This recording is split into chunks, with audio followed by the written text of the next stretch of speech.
My name is Liam Bennett, and I live in New York City, a place where the lights never fade and life never slows down.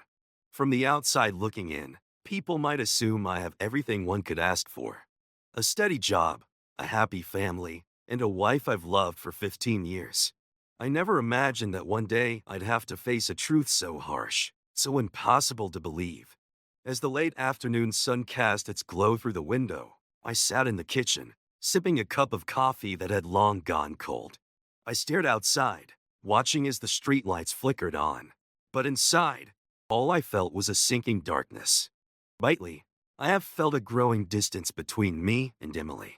She was coming home later than usual, our date nights had become rare, and our conversations had grown shorter, like some invisible barrier was forming between us.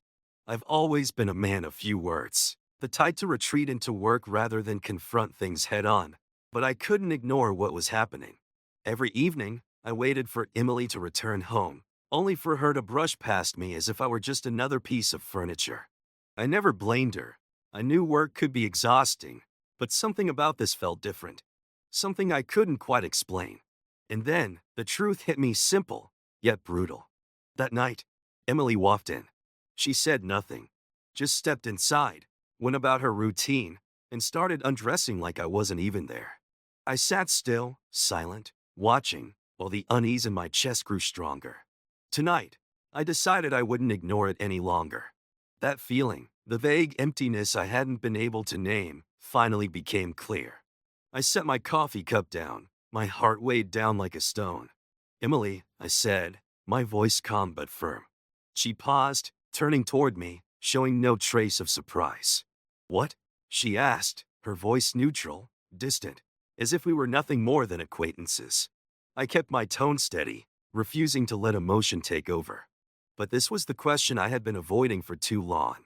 "I know you're cheating on me," I said, not in anger, but in painful certainty. And I had no doubt it had been happening for a long time. For a brief second, Emily's eyes widened, just slightly. Then, a small, forced smile crossed her lips. But it wasn't a smile of relief. It was the kind of smile someone gives when they know they've been caught. "Are we really doing this again?" she sighed, her voice light, dismissive, as if I were bringing up something ridiculous. "Liam, you know how demanding my job is." She exhaled, shaking her head. "What's wrong with you? Can't you accept that sometimes I have important meetings?" I shook my head, saying nothing. Emily never truly understood how I felt. "You say I can't accept it, but that's not the issue," I said, my voice even, though the disappointment in my eyes gave me away. "You come home late. You have these vague work trips. I'm not a fool, Emily. I know when someone is lying to me." She stood there, silent.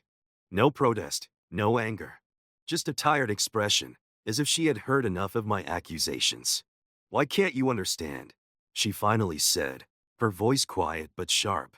"I have needs, Liam." Her words hit me like a punch to the gut. "For years, you haven't been able to satisfy me," she continued, looking straight at me. "And I need something more." I clenched my jaw, keeping my emotions in check. "So what? I'm not enough for you?" She pursed her lips, hesitating before answering. But then, her voice came out sharper, colder. "I'm not saying that. But you don't understand me. We haven't been the same in a long time." Her words sliced through me, but I didn't feel anger. I just felt empty. I stood up, stepping closer to her. "I don't care what you do," I said, my voice low. "But I won't accept the lies. I won't let you treat me like I don't matter." For the first time, her confidence wavered. The arrogance was gone. Instead, I saw something else: hesitation, fear. Like she knew there was nothing left to salvage. After a long silence, she finally spoke, her voice small. "Can you forgive me?" I looked at her, my heart aching. But I already knew the answer. No. She had done too much. There was no going back. "No, Emily, you can't keep hurting me and expect me to forgive you," I said, my voice firm. "You made your choice, and now I'm making mine." Emily stood frozen in the living room, her eyes filled with fear. What I had just said wasn't just a confrontation, it was an ending. An ending she could no longer escape. I wasn't the same quiet, patient man who had always endured, always forgiven. But no matter how much I tried to suppress it, I couldn't ignore what I had felt, what I had endured for months. She hesitated, then took a step toward me, though she still couldn't bring herself to meet my eyes. I watched her carefully, feeling the remnants of my anger, but the desperation I once had was gone. I knew she would try to explain herself, but I didn't want to hear it anymore. Soft words, blind forgiveness, those belong to the past. I'm so tired, I finally muttered, my voice heavy. Tired of standing on the outside, watching you live your life while I feel like a stranger in my own. Emily didn't answer. She just stood there, her eyes brimming with tears. I could see the regret in her face, but was it too late? I wasn't going to give her another chance to justify herself. Do you even know how I feel? I asked, stepping closer, my gaze locked onto hers. Do you think I don't feel anything when I see you go out with other men?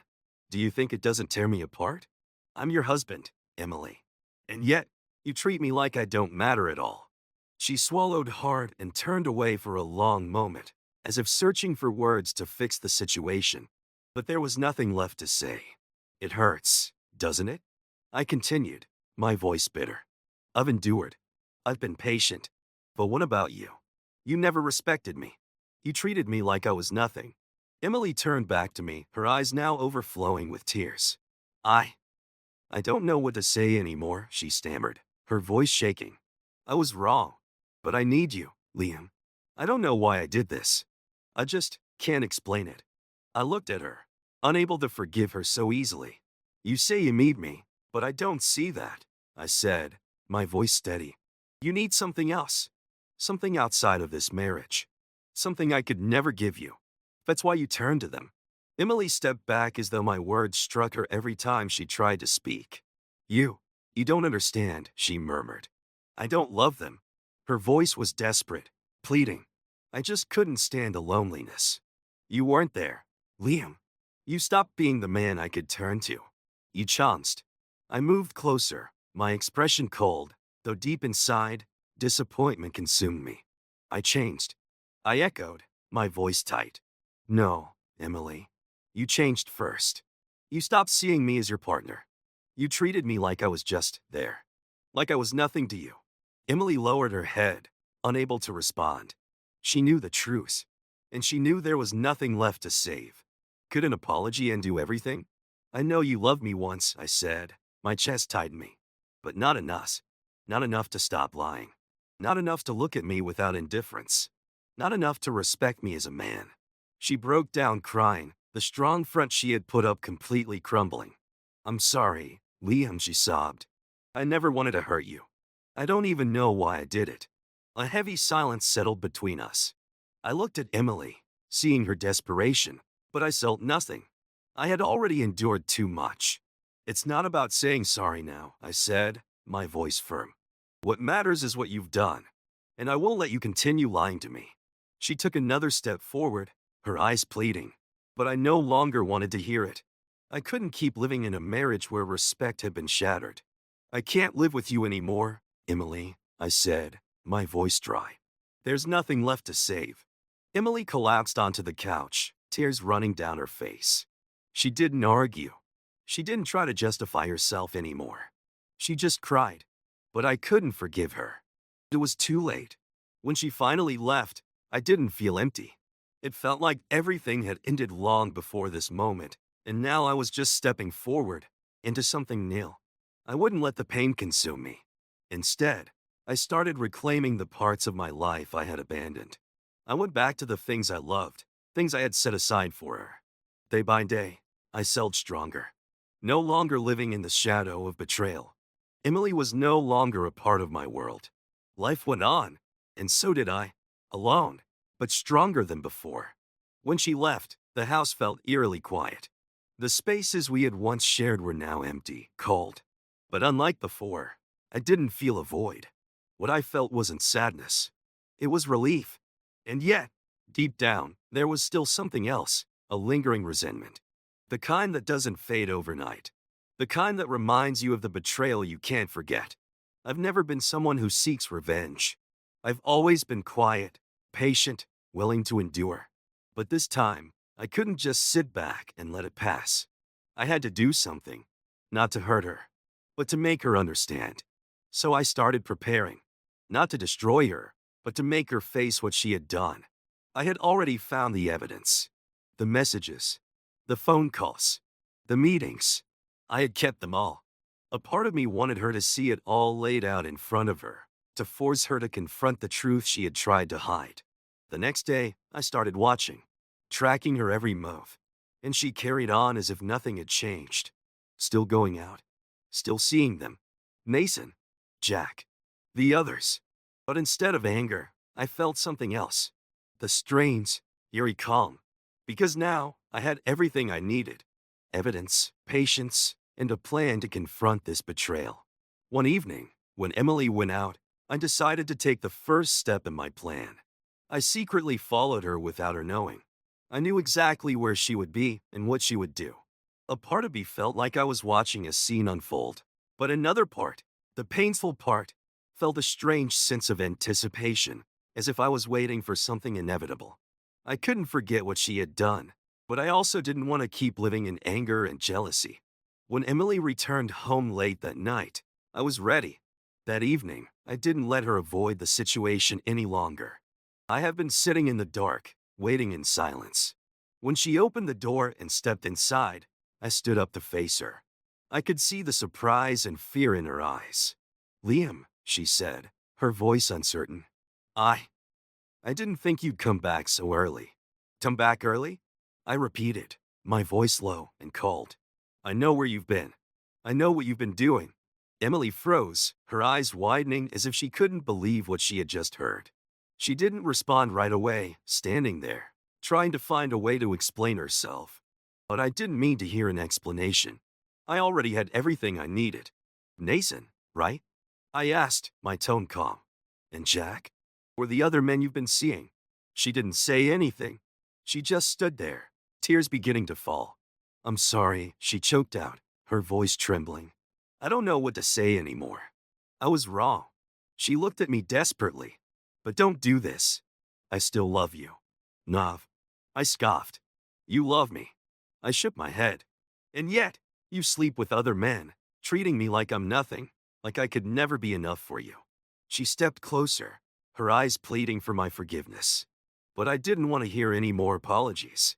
"You can't deceive me anymore, Emily," I said, my voice as cold as ice. "I've endured enough. And now, it's time for you to face the consequences." She didn't speak, only standing there with guilt in her eyes. I knew she felt regret, but I couldn't let myself be trapped in this pain any longer. I had made my decision. "I don't need you to explain anymore," I continued, my voice firm. "I already know everything. And now, I'm going to show you." I opened my laptop and played a video. Emily looked at the screen, and I saw her shudder slightly as she realized what she was seeing. I had gathered all the evidence of her betrayal. The video showed her meetings with Nathan and Jack. The embraces, the kisses, all of it, clear and undeniable. Emily stared at it, unable to believe that I had known everything all along. "You really thought you could keep deceiving me forever," I said, my voice devoid of emotion. "But now, it's all here. This is the price you must pay. Not just for yourself, but for the men you brought into your life." I didn't need to say anything else. It was all there, undeniable. She remained motionless, unable to find words. Tears continued to fall, but I felt nothing. No sympathy. No pity. Only cold certainty. The silence in the room grew heavier, broken only by Emily's quiet sobs.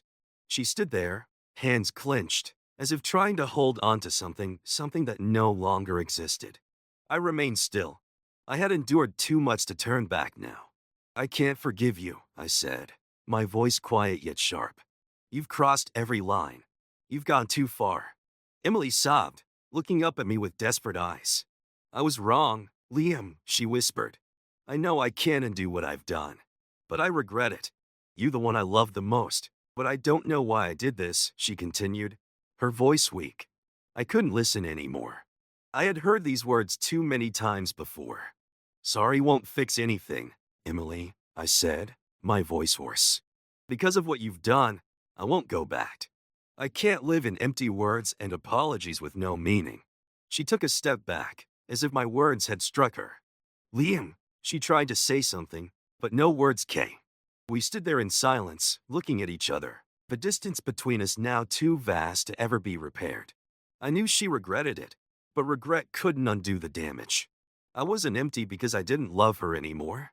I was empty because I couldn't keep living in a relationship that had been shattered beyond repair.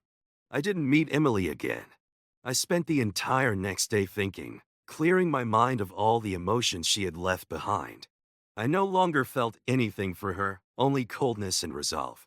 All I wanted now was to find myself again, to regain the strength I had lost. Later that evening, Emily called me. At first, I didn't answer. But after a moment, I picked up. Her voice was weak, no longer filled with confidence. Liam, I know I was wrong, she said softly. But I want you to know that I really love you. I don't know what to do to fix everything I'm destroyed. I'll do anything to make you forgive me. I stayed silent, unsure of what to say. But in my heart, I already knew the answer. I can't forgive you, I finally said, my voice gentle but firm. Not because I don't love you anymore, but because I can't live in that lie anymore. On the other end of the line, Emily didn't speak for a long moment. A silence stretched between us, heavier than words. Finally, she whispered, I understand. I just want you to know that I love you, no matter what happens. I didn't respond. This time, I didn't need to. She had finally realized there was no way to fix what had been broken. A marriage cannot be saved once it has been damaged beyond repair. I took my first steps toward rebuilding my life. The first days after Emily left were spent focusing on myself. I walked the streets of New York, stopped by the cafes we had once visited together. Everything felt lighter. I no longer had to live in the shadow of betrayal. I no longer had to pretend that things were fine when they clearly weren't. I returned to my work, the projects I had once lost interest in. Now, I poured my energy into them again. And little by little, I felt stronger. No longer burdened by wounds that would never heal. I started reconnecting with the small joys I had long ignored.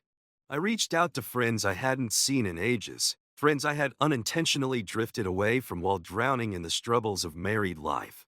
Day by day, I could feel the change within me. I was no longer the weak man Emily had known. The anger and pain that once consumed me had faded. In their place was something unexpected, peace. A strange, quiet sense of liberation. I spent more time outside, attending yoga classes, meeting up with the people I had always told myself I'd see another time. I finally started living for myself. And then, one day, it hit me. I no longer thought of Emily the way I once did. The emptiness that had once filled me was now being replaced by something new. Freedom. A freedom I had never truly known before. My life wasn't perfect, but I had found peace within myself. I no longer felt chained to the past. No longer haunted by dreams of a marriage that could never be saved. I had finally found myself again. And in the end, I realized that revenge wasn't the answer.